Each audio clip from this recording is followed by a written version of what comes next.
Peace, family. Chauncey, aka Ukarema, great man of God media, right back at you once again with another GMOGMedia Spotlight.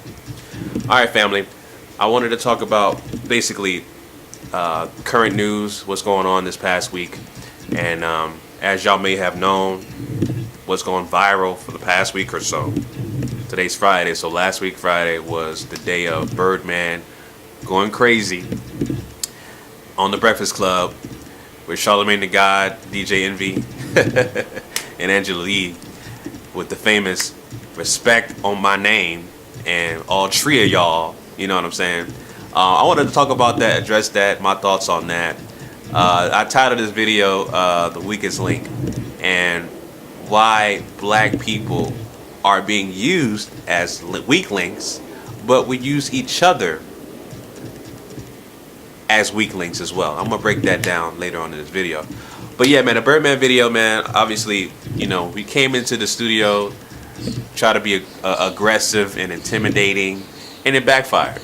So, yeah, you know, it was crazy how you can turn something into something that's supposed to be intimidating and threatening into a comical, hilarious situation that goes down in history as one of the most comical things you can ever do to somebody at a radio station.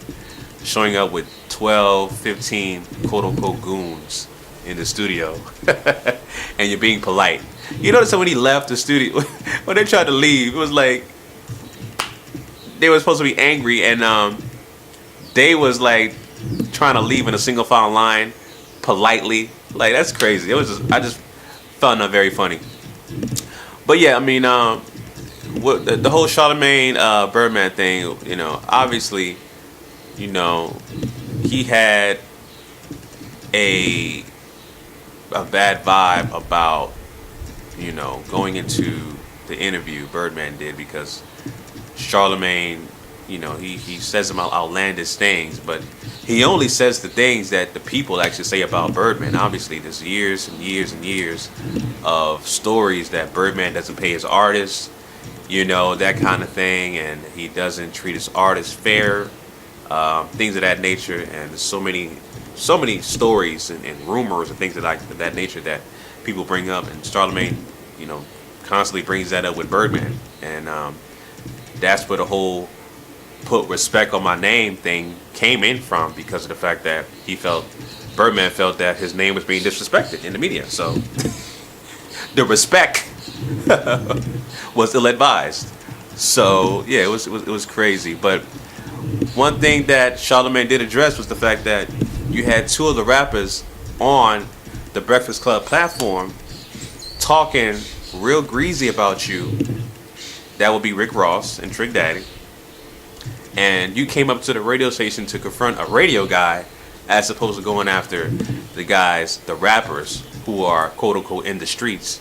You didn't come up to them face to face and address them about, you know, the negative things you said to them and you said about them, or said about Birdman in the media. So yeah, that was one thing that I definitely agree about with what Charlamagne said that should have been addressed, but instead Birdman went for the weakest link, the easiest, most accessible link, which would be the Breakfast Club and Charlamagne, right? You go after the weak radio DJ, the radio host, as opposed to going after two quote-unquote rappers, well, when I mean quotes by rappers in the streets, that kind of thing.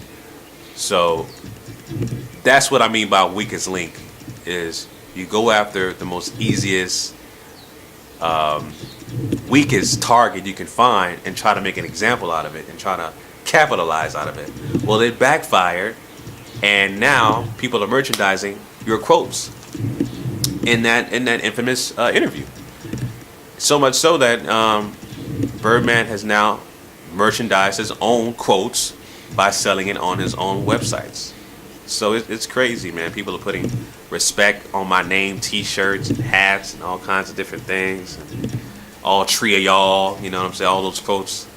It's just hilarious, you know what I'm saying? So, you know, the weakest link thing is the situation with that. It not only falls on black people collectively as a group, but black people are being used by the dominant society as the weakest link as well.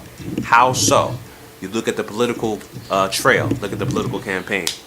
You see how people it's going to be right now, it's a shoo-in that Hillary Clinton and Donald Trump will be nominees for the president of the United States. Okay, they're going to be what's going to be on the Democrat side, Hillary Clinton, Republican side, Donald Trump. And you see how they are using black people, trying to pander our votes, using us, and they know, they're using us as chess pieces, pawns, or weakest links to pander the black vote. And you can go and same thing with Hillary Clinton. She's using black people to pander the black vote. Ultimately, she will not do anything collectively for black people. Okay? So when you show up to these shows, these black shows or these churches, you try to fit in with the black culture, acting like something about gospel music, or you show up to a music event for black people and try to dance and do the Millie Rock and the dab and all that stuff, and you try to fit in and act like you know what's going on. You do radio interviews with quote unquote urban radio stations to try to connect with black people. It's just a pawn trying to pander the black vote. That's all it is. You're being used, and ultimately, you're going to be left right where you were, trying to get your vote for her to be in office, and ultimately, you won't be used for anything at all, because I guarantee you, and history has proven, neither one of those people will not do anything collectively for black people. It just won't happen. It just won't happen, because we are the weakest link. Collectively as a group, we are the weakest link in all 9 areas of activity. As you guys know, and I'm saying this at the midpoint of the video, but my actual channel is about counter racism. I talk about ways of replacing systematic racism, which is the biggest issue amongst black people, and replacing it with the system of justice. So if you're new to this channel, please subscribe, okay? Especially if you know that racism is the biggest problem amongst black people today. So that's what I'll talk about on this channel. But anyhow, we are the weakest link collectively as a group. The Jewish community, powerful community, right? If I go to World Star Hip Hop right now and look for rabbi fights, I haven't done that, but I'm just saying hypothetically, if I look that up, I would definitely see less videos, if there are any videos of rabbi fights, a rabbi fighting a rabbi, versus me searching on World Star for black people fighting. If I just put fight videos, period, on World Star, it's going to be hundreds and thousands of black people fighting each other on World Star, right? As opposed to the Jewish community having videos of themselves fighting. Why is that? Because the Jewish community, they have a code, all right?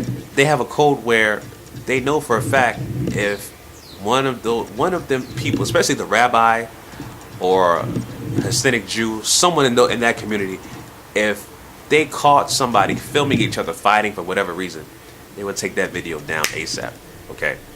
ASAP. They have a policy where you don't exploit their culture like that. And that's the reason why black people are, well, one of the reasons why black people are the weakest link, because we have no code that we follow. We want to exploit each other. We want to monetize off what we say off of an interview.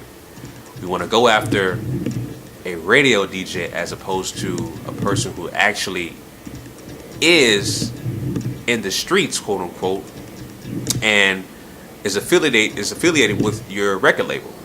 We go after the weakest link, and we're being used as the weakest links amongst the dominant society. So it's a perpetual loop until we're able to build a parallel economy against the dominant society.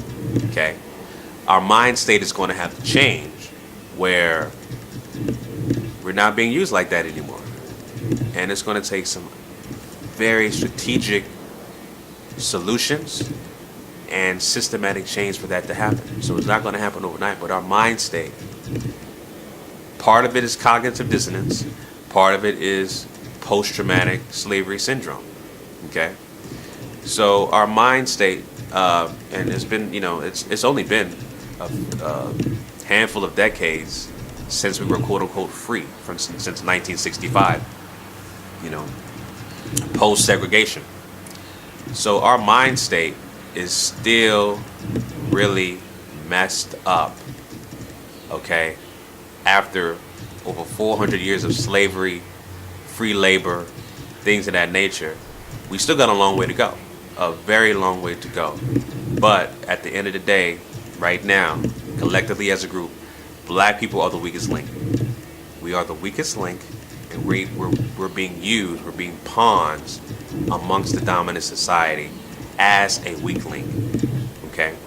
We're just being used for whatever the person's agenda is, and at the end of the day, we're being tossed aside and they move on. Alright? So that's what I wanted to talk about today, family. Real quick, GMOGMedia Spotlight. Make sure my last video, I talked about me bringing Hidden Colors 4 down here. It is official.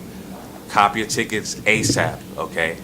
Copy your tickets ASAP. Hidden Colors 4 is coming to Fort Lauderdale May 26th. Doors open at 6. Film starts at 7 p.m. sharp. May 26th, Fort Lauderdale, Cinema Paradiso. Alright, family. Chauncey, a.k.a. Ukarema, great man of God media, signing out. Peace.